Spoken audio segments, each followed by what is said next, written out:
കുടുംബമായി സമിച്ചായും പ്രാർത്ഥിച്ച് ഈ ശുശ്രൂഷ ഇവിടെ ആരംഭിക്കുന്നത്.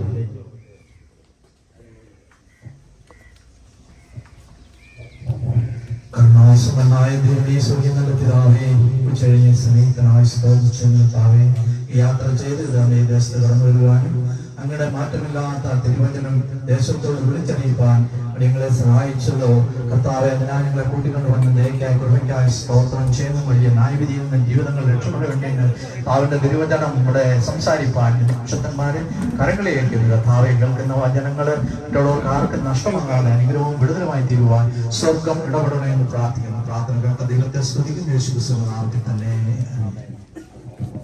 ഇപ്പോൾ കർത്താവിന്റെ ദാസൻ നമുക്കായി ഒരു ഗാനം ആലപിക്കുന്നതാണ്. നന്മയല്ലാതൊന്നും ചെയ്തിടാത്തവൻ തിന്മയാകെ മായിക്കുന്നവൻ പാപമെല്ലാം ക്ഷമിക്കുന്നവൻ പുതുജീവനിൽ പകരുന്നവൻ പാപമെല്ലാം മറയ്ക്കുന്നവൻ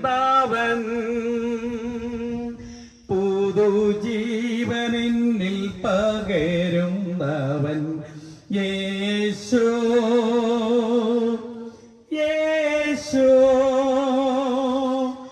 യേശു ആരിലും വലിയവൻ യേശു യേശു യേശു ആരിലും മതിയായവൻ. തുടർന്ന് ആധികാരികമായി നമ്മോട് ദൈവത്തിന്റെ വചനം സംസാരിക്കുവാൻ പ്രിയ ഏബ്രഹാം സാറിനെ മുൻപോട്ട് ക്ഷണിക്കുകയാണ്. നമുക്ക് ഏവർക്കും വളരെ ശ്രദ്ധയോടുകൂടെ ആയിരിക്കാം.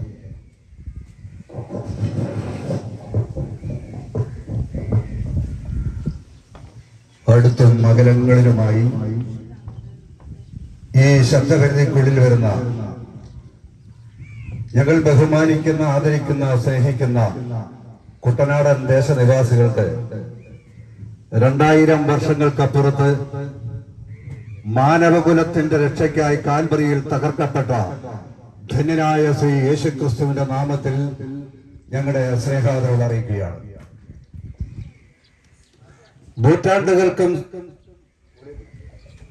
നൂറ്റാണ്ടുകൾക്കും സംവത്സരങ്ങൾക്കും അപ്പുറത്ത് ഈജിപ്തിന്റെ മണൽപ്പരപ്പിൽ കൂടി നിറഞ്ഞു കവിഞ്ഞൊഴുകിക്കൊണ്ടിരുന്ന നൈൽ നദിയുടെ തീരത്ത് വളർന്നു തുടങ്ങിയ പാപ്പറീസ് എന്ന ചെടിയിൽ നിന്ന് ഉൽപ്പാദിപ്പിച്ചു തുടങ്ങിയ ആ കട്ടിത്താളിൽ കുത്തിക്കുറിക്കപ്പെട്ട സത്യവേദ പുസ്തകത്തിന്റെ വായനക്കാരും പരിചയപ്പെടുത്തുന്നവരുമായ ചില പ്രിയപ്പെട്ടവർ കുട്ടനാടിന്റെ പ്രദേശത്ത് കളിയോടങ്ങളുടെ നാട്ടിൽ, കർഷകന്റെ നാട്ടിൽ കാൽവറി ശബ്ദവുമായി സ്നേഹവുമായി ഞങ്ങൾ കടന്നു വന്നിരിക്കുന്നു.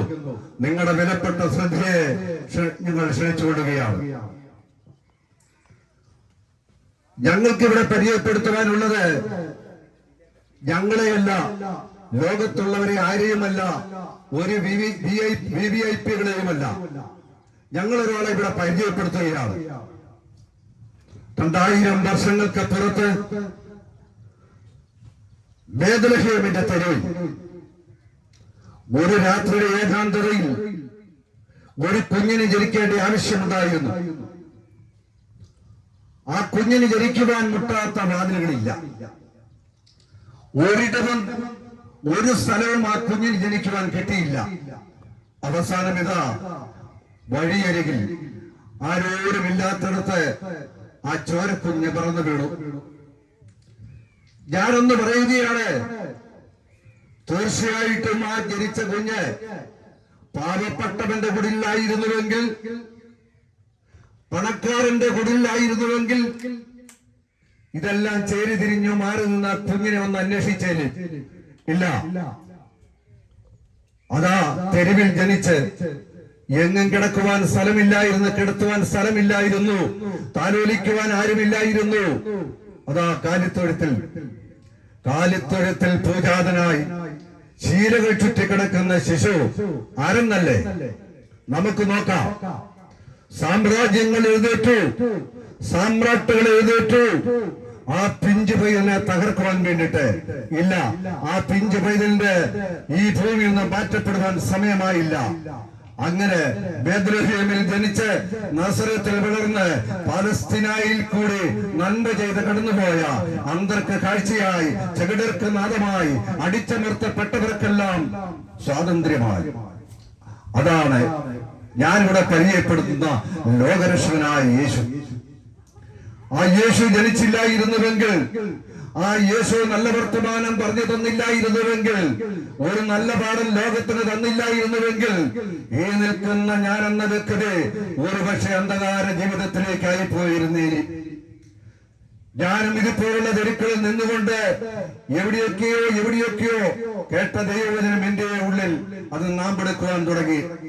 14/11/1983 പ്രഭാതത്തിൽ മരണത്തെ വളരെ സ്വാഗതം ചെയ്തുകൊണ്ട് ഞാൻ യാത്ര ചെയ്തു. എന്റെ മുൻപിൽ അന്ധകാരമാകുന്നു, എനിക്ക് മരണം വേണം, മദ്യപിച്ചിട്ട് രക്ഷയില്ല. അവസാനം ഇതാ മദ്യക്കുപ്പി താഴെ വെച്ചിട്ട് നിറഞ്ഞ കണ്ണുകളോട് ഞാൻ എന്റെ ഭവനത്തിലേക്ക് കടന്നു ചെന്നു. കഴിഞ്ഞകാല ജീവിതങ്ങളോട് ഞാൻ ഏറ്റുപറഞ്ഞു, നാസറേത്തിലെ ആ കൊച്ചുബാലനെ, അല്ലെങ്കിൽ ലോകരക്ഷിതാവായി വന്ന ആ യേശു രക്ഷകനെ ഞാൻ എവിടെ ഓർത്തു. പാപങ്ങൾക്കായി ഏറ്റുപറഞ്ഞു. നാണയത്തുട്ടുകൾ വലിച്ചെറിഞ്ഞില്ല, മൈലുകൾ താണ്ടിയില്ല, ഞാൻ യാതൊരു കർമ്മകാര്യങ്ങളിലും ചെയ്തില്ല. നിറഞ്ഞ കണ്ണുകളോട് ആ കാൽവറിയെ വന്നോർത്തു. എന്നെയും രക്ഷിക്കണമേ, എന്റെ പാപത്തിൽ നിന്ന് വെടിവെക്കണമേ എന്നുള്ള നിറഞ്ഞ കണ്ണുകളോട് വിളിച്ചു പറഞ്ഞു. അങ്ങനെ ഒരു പുതു സൃഷ്ടിയായതുകൊണ്ട് ഇന്നിതാ ഈ കായലോരത്ത് വന്ന് നിൽക്കുകയാണ്. ഇവിടെ പാപം പെരുകിക്കൊണ്ടിരിക്കുന്നു, അനുദിനം പാപം പെരുകിക്കൊണ്ടിരിക്കുന്നു. അതിഭയങ്കരമായി ലോകത്തിത പാപത്തിന്റെ മൂർധന്യാവത്തിൽ എത്തിക്കഴിഞ്ഞിരിക്കുന്നു. ആൺപെൺ വ്യത്യാസമില്ലാതെ, വലിയവനെന്നോ ചെറിയവനെന്നോ വ്യത്യാസമില്ലാതെ ഇവിടെ പാപമിവിടെ കൊടികുത്തി വാഴുകയാണ്. ഇവിടെ പാപം ഏതെല്ലാം തരത്തിലാണെന്നല്ലേ. ഞങ്ങളിങ്ങനെയാണ് ഞങ്ങളുടെ യാത്രകളിൽ പലയിടത്തും ഞങ്ങളെ പ്രത്യേക എടുത്തു പറയുന്നൊരു വിഷയമുണ്ട്. ഇവിടുത്തെ മദ്യവും മയക്കുമരുന്നും. തീർച്ചയായിട്ടും ഈ പുതുലോകം, ഈ പുതു തലമുറ മദ്യത്തിനും മയക്കുമരുന്നിനും അടിമകളായിക്കൊണ്ടിരിക്കുന്നു. മദ്യത്തിനും മയക്കുമരുന്നിനും അടിമകളായിക്കൊണ്ടിരിക്കുമ്പോൾ ഞങ്ങൾക്ക് മദ്യഷാപ്പുകൾ അടിച്ചു തകർക്കുന്ന പരിപാടിയില്ല, അവിടെ കൊടി പിടിക്കുന്ന പരിപാടിയില്ല. മദ്യപിക്കുന്നവർക്ക് ബോധവൽക്കരണം കൊടുക്കുക. കേരള മുഖ്യമന്ത്രി ഒരു സമയത്ത് അത് വിളിച്ചു പറഞ്ഞു, നിങ്ങൾ മദ്യപിക്കുന്നവർക്ക് ബോധവൽക്കരണം കൊടുക്കൂ. 3.5 കോടി രൂപ ചില വർഷങ്ങൾക്ക് മുമ്പ് എക്സൈസ് വിഭാഗം ചെലവഴിച്ചു കഴിഞ്ഞു.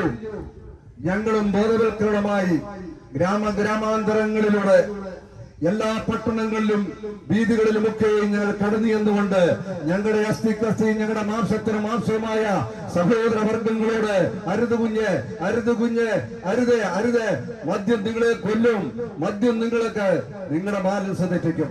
പകലന്തിയോടും പണിയെടുത്തിട്ട് സിംഹഭാഗവും അതിൽ കൂടുതലും മദ്യപിച്ച് ആരെന്തെന്നറിയാതെ സ്വന്തം ഭവനത്തിലേക്ക് കയറി ചെല്ലുമ്പോൾ അതാ പിഞ്ചോമരകൾ ഓടി ഒളിക്കുന്നു. ഭാര്യ ഇതാ വിറങ്ങലിച്ച് നിൽക്കുന്നു.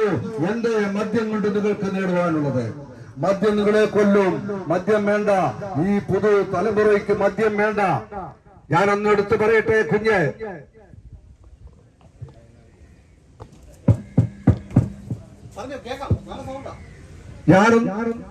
ഞാനൊന്ന് പറയട്ടെ കുഞ്ഞ്, എല്ലാവരോടുമായിട്ട് ഞാൻ പറയുകയാണ്. പലവിധമായ ചിന്തകളും പലവിധമായ കോലാഹലങ്ങളിലുമായി ഏർപ്പെട്ട് നിൽക്കുന്ന പ്രിയപ്പെട്ടവരെ, നിങ്ങളുടെ ഉള്ളത്തിൽ ക്രിസ്തുവാകുന്ന സിം ഒന്ന് ചാർജ് ആകും. അതിൽ കിട്ടുന്ന യാതൊരു മെസ്സേജും ഡിലേറ്റ് ആക്കേണ്ട ആവശ്യമില്ല. നേർവഴി കാണിക്കുന്ന നാവിഗേഷനാണ്. ക്രിസ്തുവാകുന്ന സിം ചാർജ് ചെയ്യാത്ത തലമുറ കലാലയ ജീവിതങ്ങളിലേക്ക് കടന്നു ചെല്ലുമ്പോൾ ഇതാ ഈയിടയിൽ കുറച്ച് നാളുകൾക്ക് മുമ്പ് മലയാള മനോരമ ഒരു സർവേ നടത്തി. 15 വയസ്സ് തൊട്ട് 25 വയസ്സ് വരെയുള്ള കുട്ടികളിൽ നടത്തിയ സർവേയിൽ അനവധി കുട്ടികളിതാ വിമുക്തി നേടേണ്ടതായി ചികിത്സയിൽ കിടക്കുന്നു. കണ്ടാൽ വളരെ വിഷമം തോന്നും. അതൊക്കെ പോകട്ടെ, ഇവിടെ ഇന്ന് മദ്യപിക്കുന്നത് സുന്ദരികളായ കുട്ടികൾ എന്ന് പറഞ്ഞു കഴിഞ്ഞാൽ അതത്ര ഭയങ്കരമാണ്. വയനാടിന്റെ ദേശത്ത് കഴിഞ്ഞ മാസം 4 പെൺകുട്ടികൾ വീട്ടിൽ നിന്ന് ഇറങ്ങിപ്പോയി മദ്യപിച്ച് പുൽപ്പുറത്ത് കിടക്കുന്ന രംഗം മീഡിയകളിലൂടെ പ്രക്ഷേപണം ചെയ്തല്ലേ. മദ്യം എത്ര ഭയങ്കരമായിട്ട് ഈ കൊച്ചു കേരളത്തെ കാർന്നു തള്ളുന്നു. വേണ്ട, നമുക്ക് മദ്യം വേണ്ട. ആ മദ്യത്തിന്റെ ലോകത്തുനിന്ന് പിന്മാറൂ. ഇവിടെ ഒരു മാന്യമായ ജീവിതമുണ്ട്, ഒരു കൃത്യമായ ഒരു ജീവിതമുണ്ട്, ഇവിടെ അന്തസ്സായ ഒരു ജീവിതമുണ്ട്, ഇവിടെ അംഗീകരിക്കപ്പെട്ട ഒരു ജീവിതമുണ്ട്. ഇവിടെ യേശുവിന്റെ ഒരു ജീവിതം വേണം. തന്റെ കഴിഞ്ഞകാല ജീവിതങ്ങളിൽ നിന്ന് പിന്മാറൂ, തന്റെ നെറികെട്ട ജീവിതങ്ങളിൽ നിന്ന് പിന്മാറൂ.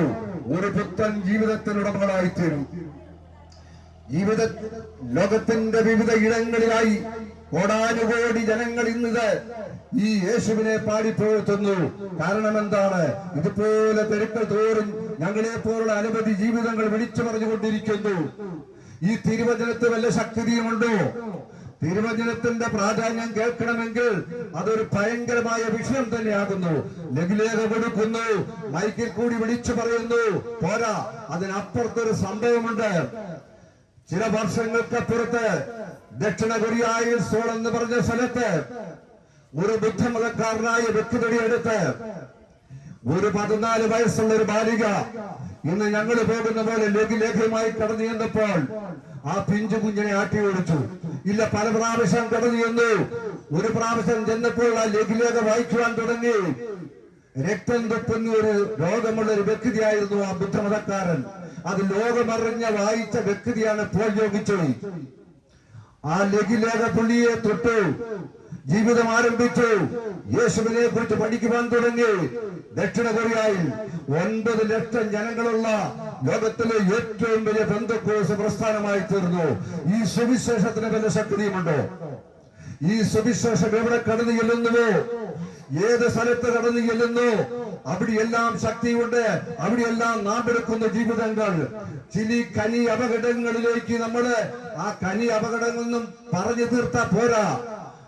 എവിടെയൊക്കെ സുവിശേഷത്തിന്റെ പ്രതികൾ കണ്ടെടുത്തു. ആഫ്രിക്കയിൽ ഇതാ 1 മൈൽ താഴ്ചയിൽ അവിടെയും സുവിശേഷം എത്തിയിരിക്കുന്നു.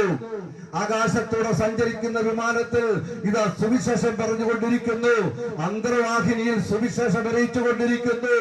ഓടുന്ന ട്രെയിനുകളിൽ ഇതാ സുവിശേഷം അറിയിച്ചുകൊണ്ടിരിക്കുന്നു.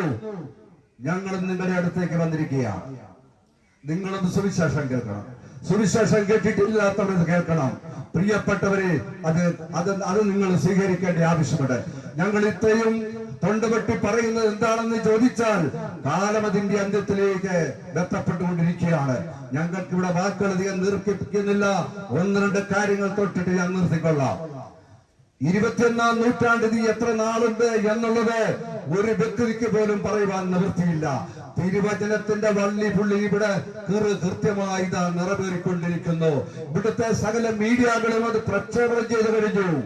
ഇതാ നാസ അനുദിനം അത് റിപ്പോർട്ട് ചെയ്തുകൊണ്ടിരിക്കുന്നു. ഇവിടെ കാലം അതിന്റെ അന്ത്യത്തിലേക്ക് പൊയ്ക്കൊണ്ടിരിക്കുന്നു. കാലം അതിന്റെ അന്ത്യത്തിലേക്ക് പൊയ്ക്കൊണ്ടിരിക്കുന്നു എന്ന് പറയുമ്പോൾ കേൾക്കണമോ? 2023 നാസ ഒരു റിപ്പോർട്ട് ഇവിടെ ഭൂലോകത്തേക്ക് പ്രക്ഷേപണം ചെയ്തു. സൂര്യനിൽ 2-3 ഭാഗം കറുത്തു പൊട്ടിത്തെറിയുണ്ടായി. അനന്തരഫലം എന്താണ്? ഒരു സൗരക്കാറ്റടിച്ചു. ചില ഉപഗ്രഹങ്ങൾ കേടായി. ഇന്ത്യൻ മഹാസമുദ്രത്തിലേക്ക് ആ സൗരക്കാറ്റ് യാത്രയായി കഴിഞ്ഞിരിക്കുന്നു. ഇവിടുത്തെ ചില സിസ്റ്റങ്ങളൊക്കെ താറുമാറാകാൻ പോകുന്നു. ആകാശത്തിന്റെ ശക്തി കളകം. ലൂക്കോസിന്റെ സുവിശേഷത്തിൽ നൂറ്റാണ്ടുകൾക്ക് കുത്തിപ്പൊറിക്കപ്പെട്ടത് 21-ാം നൂറ്റാണ്ടില് ഇന്നിന്റെ മനുഷ്യരത് വായിക്കുന്നു, അത് കേൾക്കുന്നു. ചിലരൊക്കെയും അത് ഞെട്ടിപ്പോകുന്നു, ചിലരൊക്കെയും തള്ളിക്കളയുന്നു. ആകാശത്തിന്റെ ശക്തി ഇളകുമെന്ന് വിശുദ്ധ വേദപുസ്തകത്തിൽ എഴുതിയിരിക്കുന്നുവെങ്കിൽ പ്രിയപ്പെട്ടവരെ, അതിവിടെ സംഭവിക്കാൻ തുടങ്ങിക്കഴിഞ്ഞിരിക്കുന്നു. ഇവിടെ കൊടുങ്കാറ്റടിക്കുന്നു, ഇവിടെ കാടുകൾ കത്തുന്നു, ഇവിടെ പ്രളയമുണ്ടാകുന്നു. ഇതൊന്നും യാദൃശിക സംഭവമല്ല. അമേരിക്കയിൽ മിസിസിപ്പി എന്ന് പറഞ്ഞ നദിയിൽ പെട്ടെന്ന് 12 അടി ജലം താന്നുപോയി. ജനങ്ങളെല്ലാം പരിഭ്രാന്തരായി. 1.5 ടൺ മത്സ്യം നിന്നതിപ്പിൽ ചത്തുപൊങ്ങി ജനമാകപ്പാടെ പരിഭ്രാന്തരായി. ഇവിടെ അന്തരീക്ഷത്തിൽ ഒരു ഭയങ്കര സംഭവം നടക്കുന്നു. ജപ്പാൻ, ജർമ്മനി മുതലായ പുരോഗമന രാഷ്ട്രങ്ങൾ 3.5 കോടി കാർബണാണ് ഈ അന്തരീക്ഷത്തിലേക്ക് തള്ളുന്നത്. അതുകൊണ്ട് എന്ത് പറ്റുന്നു? അന്തരീക്ഷത്തിന്റെ ബാലൻസ് പോകുന്നു, ഭൂമിയിൽ ചൂട് കൂടുന്നു. ഭൂമിയിൽ ചൂട് കൂടുന്നത് കൊണ്ട് എന്ത് സംഭവിക്കുന്നു? മനുഷ്യന് ക്യാൻസർ വരുന്നു. ഇപ്പോൾ ഒരു പഞ്ചായത്ത് എടുത്ത് നോക്കിയാൽ, ഒരു പഞ്ചായത്തിൽ മരിക്കുന്ന മരണം നമ്മൾ കണക്ക് നോക്കിയാൽ 75% ക്യാൻസർ ആണെന്ന് റിപ്പോർട്ട് ചെയ്ത് കഴിഞ്ഞിരിക്കുന്നു. പുരോഗമന രാഷ്ട്രങ്ങളിൽ രക്ഷയില്ല. ഇതൊരു അന്ത്യനാളാണ്. എന്റെ യേശുവിന്റെ വചനങ്ങൾ നിവൃത്തിയായിക്കൊണ്ടിരിക്കുന്നു. അതുകൊണ്ട് ഞങ്ങൾക്ക് പറയുവാനുള്ളത്, പ്രിയപ്പെട്ടവര്, ഈ ഭൂമിയിൽ കിട്ടിയിരിക്കുന്ന ആയുസ് തങ്ങളുടെ അറിവില്ലായ്മകൾ ഉപേക്ഷിക്കണമേ, ദൈവഭാഗത്തേക്ക് വരണമേ, ഒരു പുതു സൃഷ്ടിയാകണമേ.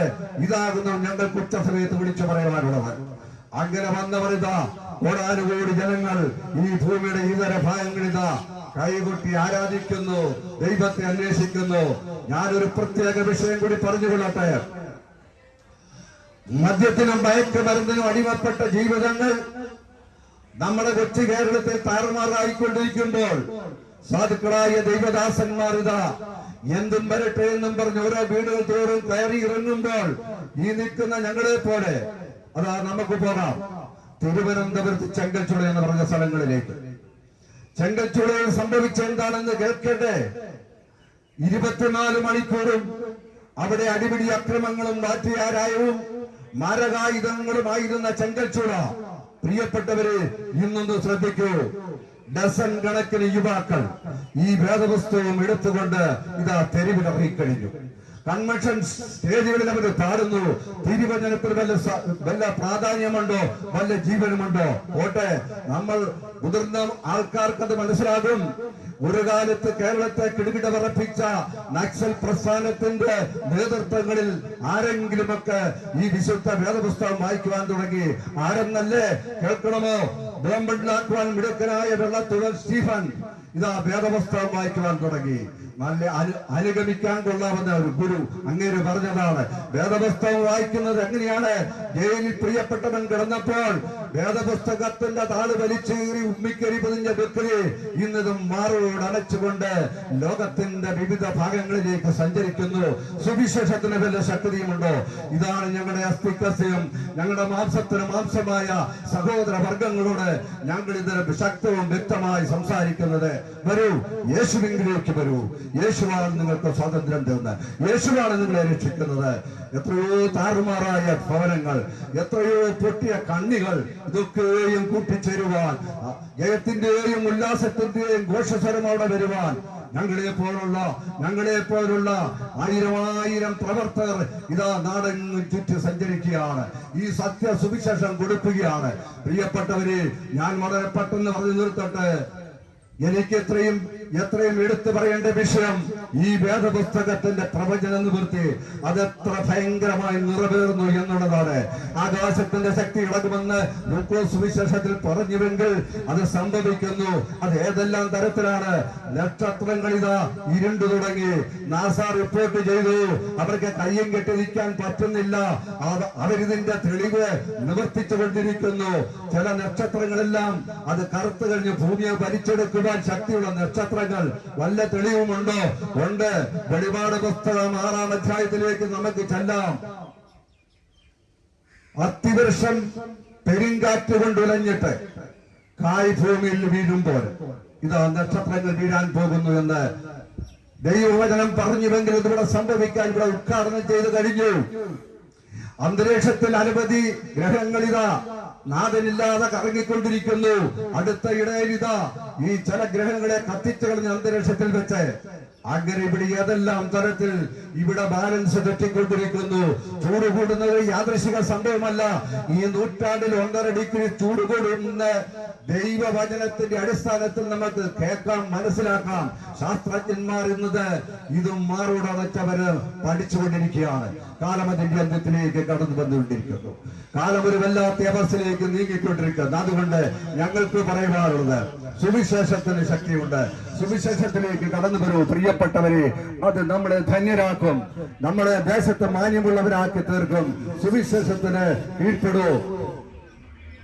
കർമ്മ ആചാരങ്ങളിലേക്ക് പോയിരുന്ന, പാരമ്പര്യ ആരാധനകളിലേക്ക് പോയിരുന്ന ഒരു വ്യക്തിയായിരുന്ന എന്നെയും ഈ വിധത്തിൽ ഈ രക്ഷയുടെ മാർഗത്തിലേക്ക് കൊണ്ടുവന്നത് സുവിശേഷമെങ്കിൽ ഒന്ന് രണ്ട് പേരെ കൂടി ഞാൻ ഓർപ്പിച്ചുകൊള്ളട്ടെ. ചിങ്ങവനത്ത് നക്സൽ വേവിച്ചെന്ന് പറഞ്ഞൊരു വ്യക്തിയെ നമ്മൾക്കൊക്കെ അറിയാം. വലപ്പാട് ജോസിനെ നമുക്കറിയാം.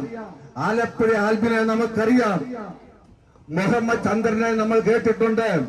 കൊടും കുറ്റവാളികൾ, പിടിച്ചുപറിക്കാര്, നക്സൽ പ്രസ്ഥാനത്ത് നിന്നവര്, ഇവരെയൊക്കെ ഒന്ന് അന്വേഷിച്ച് നോക്കൂ. ഈ സുവിശേഷത്തിന് പല ശക്തിയുണ്ടോ? ഇന്ന് അവരൊക്കെയും ഇതാ ഒരു ദൈവ പൈതലായി ജീവിക്കുന്നു. അതുകൊണ്ട് ഞങ്ങൾക്ക് ഇവിടെ വിളിച്ചു പറയുവാനുള്ളത്, സുവിശേഷത്തിന്റെ മാധുര്യത്തിലേക്ക് കടന്നു വരൂ. തേനിലും തെൻകെട്ടയിലും മാധുര്യമേറിയ ഈ സത്യ സുവിശേഷം നിങ്ങൾക്ക് അത് സ്വീകരിക്കുവാൻ നിങ്ങളുടെ അടുത്തെത്തിയിരിക്കുന്നു. വാക്കുകൾ ചുരുക്കട്ടെ. നാം വെറുമൊരു വ്യക്തിയായി ജനിച്ചു മരിക്കേണ്ടതാണോ? പ്രിയ സഹോദര, ഒന്ന് ചിന്തിക്കൂ. താങ്കൾ മുറ്റത്ത് വളർത്തിയ മനോഹരമായ ഒരു ചെടിയോ വൃക്ഷവും ആയിക്കൊള്ളട്ടെ, അതിന്റെ കിളിർന്നല മൂത്ത് പഴുത്ത് താഴെ വീഴുവാൻ ചില മാസങ്ങൾ വേണമെന്നൊരു പക്ഷേ താങ്കൾക്ക് കണക്ക് കൂട്ടി പറയാം. അതിന് വെള്ളവും വളവും കൊടുക്കുന്ന പ്രിയ സഹോദര, തന്നെ കുറിച്ച് പറയുവാൻ എന്ത് കാര്യം? ഏത് സമയവും മരണം പിടികൂടാം. അത് ചെറുപ്പക്കാരെന്നോ വലിയവരെന്നോ ഇല്ലാതെ മരണം ഏത് സമയവും പിടികൂടാം. ഇന്ന് നീ മരിച്ചാൽ നിന്റെ നിത്യത എവിടെ? ആ നിത്യത നരകത്തിലോ സ്വർഗത്തിലോ? അതിനവകാശിയാകണ്ടേ പ്രിയപ്പെട്ടവരെ? ഒരു നിത്യതയുണ്ടെന്ന് മനസ്സിലാക്കിയിട്ടുണ്ട്. സത്യസുവിശേഷത്തിലേക്ക് വരൂ. ഞാനൊരു കാര്യം കൂടി പറഞ്ഞുകൊള്ളട്ടെ. ഇവിടെ ഞങ്ങൾ തരുന്ന സുവിശേഷ പ്രതികൾ അതൊരു കളിതമാശല്ല. ലോകപ്രസിദ്ധനായ ബില്ലി ഗ്രഹാം അമേരിക്കയുടെ രാജവീതിയിൽ ഒരിക്കൽ ഇത് ലഘുലേഖ കൊടുത്തുകൊണ്ടിരിക്കുമ്പോൾ അത് ആ ചലിക്കുന്ന കൊട്ടാരം കണക്ക് അതീവ സുന്ദരിയായ ഒരു സ്ത്രീ കടന്നു വരുന്നു. അവരുടെ അടുത്തേക്ക് ലഘുലേഖയുമായി കടന്നു ചെന്നു. അപ്പോൾ ആ സ്ത്രീ പറഞ്ഞത്, ബില്ലി ഗ്രഹാം പോകൂ, എനിക്ക് ഒരുപാട് സ്റ്റേജുകൾ ആടി തീർക്കേണ്ട ആവശ്യമുണ്ട്. അമേരിക്കയിൽ കേൾവി കേട്ട ലോക ആ കാലഘട്ടങ്ങളിൽ അറിയപ്പെട്ട ഒരു കാവേര നർത്തകിയായിരുന്നു. ബില്ലി ഗ്രഹാമിന്റെ ഡയറിയിൽ കാര്യങ്ങളെല്ലാം കുറിച്ച് ഫോൺ നമ്പറും എല്ലാം കൊടുത്ത് ആ സ്ത്രീ അവിടുന്ന് രക്ഷപ്പെട്ടു. ചില മിനിറ്റുകൾ കഴിഞ്ഞപ്പോൾ അമേരിക്കയുടെ പ്രസിദ്ധമായ ഒരു ആശുപത്രിയിൽ നിന്ന് ബില്ലി ഗ്രഹാമിന്റെ ഫോണിലേക്ക് ശബ്ദം വന്നു. ബില്ലി ഗ്രഹാം, എത്രയും വേഗം ആശുപത്രിയിലേക്ക് കടന്നു വരൂ. ആശുപത്രിയിലേക്ക് കടന്നു ചെന്നപ്പോൾ ബില്ലി ഗ്രഹാം കണ്ടത് എന്താണ്? ചേതനയറ്റ ശരീരം. അവരുടെ യുവത്വം പോയി, അവരുടെ സൗന്ദര്യം പോയി. മോർച്ചറിയിലതാ നുറുങ്ങുകളായി കിടക്കുന്നു. ഇപ്പോഴാകുന്ന സുപ്രസാദകാലം, ഇപ്പോഴാകുന്ന രക്ഷാ ദിവസം. കടന്നു വരൂ, എന്റെ യേശുവിലേക്ക് കടന്നു വരൂ. ദേശമേ സുവിശേഷത്തിന്റെ വാതിലടയുവാൻ പോവുകയാണ്. അതിനു മുൻപായി വരൂ, ഈ രക്ഷകന്റെ അടുത്തേക്ക് കടന്നു വരൂ. ഇവിടെ ആരെല്ലാം ഈ രക്ഷകാരിപത്തിലേക്ക് കടന്നു വരുന്നു? റിയാൻ സ്ത്രീകൾ എന്ന് പറഞ്ഞ സാത്താൻ സഭയുടെ ഉന്നത സ്ഥാനത്ത് വന്ന വ്യക്തി നിറഞ്ഞ കണ്ണുകളോടെ ഇതാ യേശുവിന്റെ പാദപീഠത്തിലേക്ക് കടന്നു വന്നിരിക്കുന്നു. ആരെല്ലാം ഉണ്ട്, എവിടെയെല്ലാം ഉണ്ട്, ഞങ്ങൾക്ക് എടുത്തു പറയുവാൻ. അങ്ങനെയെങ്കിൽ നമുക്ക് തന്നിരിക്കുന്ന ജീവിതം, നമുക്ക് തന്നിരിക്കുന്ന ശ്വാസം വെറുതെ ആയി പോകരുത്.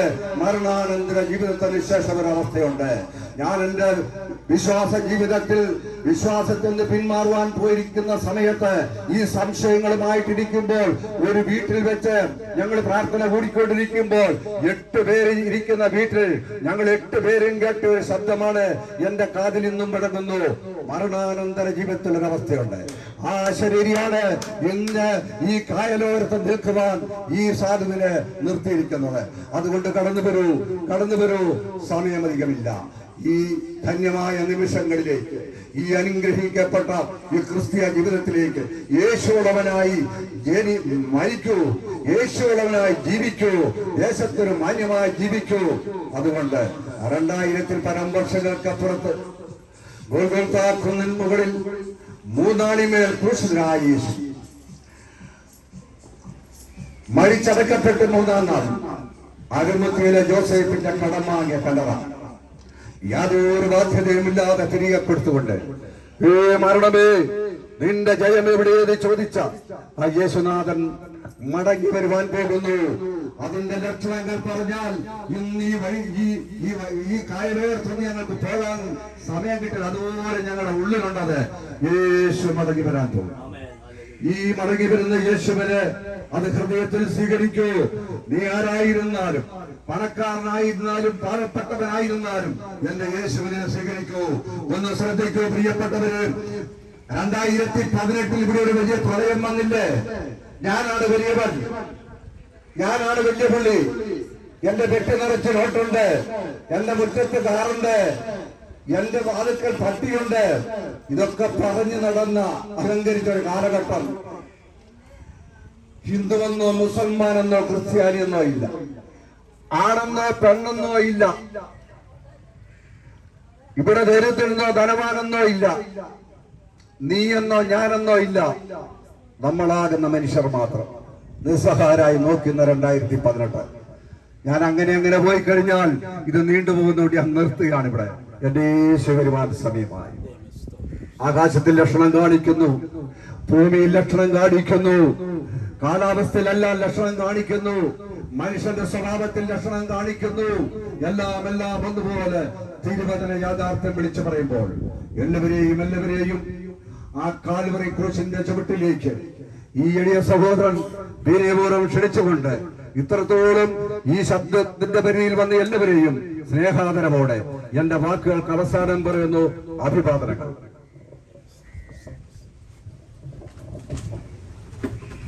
ഇത്രയും സമയം നിത്യരക്ഷയുടെ സന്ദേശം നമ്മോട് അറിയിച്ച വികസാറിനോട് നന്ദി അറിയിക്കുന്നു. മനുഷ്യവർഗത്തിന്റെ പാപത്തിന്റെ പരിഹാരം, നിത്യരക്ഷ അത് കർത്താവായ യേശു ക്രിസ്തുവിൽ കൂടെ മാത്രമാണെന്നുള്ള ആ സത്യമായ ആ വചനം ഇന്ന് പകൽ നാം കേൾക്കുവാനിടയായി തീർന്നു. ലോകത്തിൽ അനേകായിരങ്ങളെ ആ നിത്യയുടെ അനുഭവത്തിലേക്ക് നടത്തിക്കൊണ്ടിരിക്കുന്ന ഈ സത്യസുവിശേഷം ജീവിതത്തിൽ അംഗീകരിപ്പാൻ ലഭിച്ച ഈ അവസരം നഷ്ടമാക്കി കളയാതെ ജീവിതത്തിൽ യേശു ക്രിസ്തുവിനെ രക്ഷകനായി കർത്താവായി അംഗീകരിപ്പാൻ ഏവർക്കും സർവേശ്വരൻ കൃപ നൽകട്ടെ ഞങ്ങൾ ആഗ്രഹിക്കുകയും പ്രാർത്ഥിക്കുകയും ചെയ്യുകയാണ്. ഇപ്പോൾ പ്രിയ ഷാജി ബ്രദർ മുൻപോട്ട് കടന്നു വന്ന് പ്രാർത്ഥിച്ച് ഈ ദേശത്തെ അനുഗ്രഹിച്ച് ദൈവകരങ്ങളിലേക്ക് ഏൽപ്പിക്കും. നമുക്ക് ഒരുമിച്ച് പ്രാർത്ഥിക്കാം. പരിശുദ്ധനായ ഞങ്ങളുടെ നല്ല ദൈവമേ, സ്വർഗീയ പിതാവേ, നല്ല സമയത്തിനായി ഞങ്ങൾ നന്ദിയോടെ സ്തുതിക്കുന്നു. അപ്പൊ ഞങ്ങൾക്ക് ഈ പ്രദേശത്ത് കടന്നു വന്ന് ദൈവത്തിന്റെ വചനം വളരെ ശക്തമായി വിളിച്ചു പറയുവാൻ, ഈ ദേശത്തോട് കർത്താവേ നിന്റെ സുവിശേഷം അറിയിക്കുവാൻ ഞങ്ങളെ ഒരുക്കിയ വലിയ കൃപയ്ക്കായി നന്ദിയോടെ സ്തോത്രം. ഈ ദേശത്തെ അവിടുത്തെ കരങ്ങളിലേക്ക് ഞങ്ങൾ തരുന്ന കർത്താവേ, ഈ ദേശത്തുള്ള ഓരോ വ്യക്തികളെയും അവിടുത്തെ കരങ്ങളിലേക്ക് തരുന്നു. ഈ സുവിശേഷം കർത്താവെ അവരെ കേട്ട് മാനസാന്തരപ്പെട്ട യേശുവിലേക്ക് തിരിയുവാൻ അവിടുത്തെ ഇടയാക്കണമേ എന്ന് ഞങ്ങൾ പ്രാർത്ഥിക്കുന്നു. മറ്റൊരുത്തരും രക്ഷയില്ല, നാം രക്ഷിക്കപ്പെടുവാൻ ആകാശത്തിന്റെ കീഴിൽ മനുഷ്യരുടെ ഇടയിൽ നൽകപ്പെട്ട വേറെ ഒരു നാമമില്ല, യേശു നാമമല്ലാതെ. കർത്താവേ, ഞങ്ങൾ ഈ ദേശത്തെ അനുഗ്രഹിച്ച് പ്രാർത്ഥിക്കുന്നു. കർത്താവേ, ഹല്ലേലൂയ. ഞങ്ങൾ ഇവിടെ വിതച്ച വചനം കർത്താവേ 100 മേനി ഫലം കായ്ക്കുവാൻ ഇടയാക്കണമേ എന്ന് പ്രാർത്ഥിക്കുന്നു. ഞങ്ങളെ ഈ ദേശത്തെ അനുഗ്രഹിച്ച് പ്രാർത്ഥിക്കുന്നു. കർത്താവേ, പ്രാർത്ഥന കേട്ടിരിക്കുക. സ്തോത്രം യേശുവിന്റെ നാമത്തിൽ തന്നെ. ആമേൻ. യേശുവിങ്കൽ വാ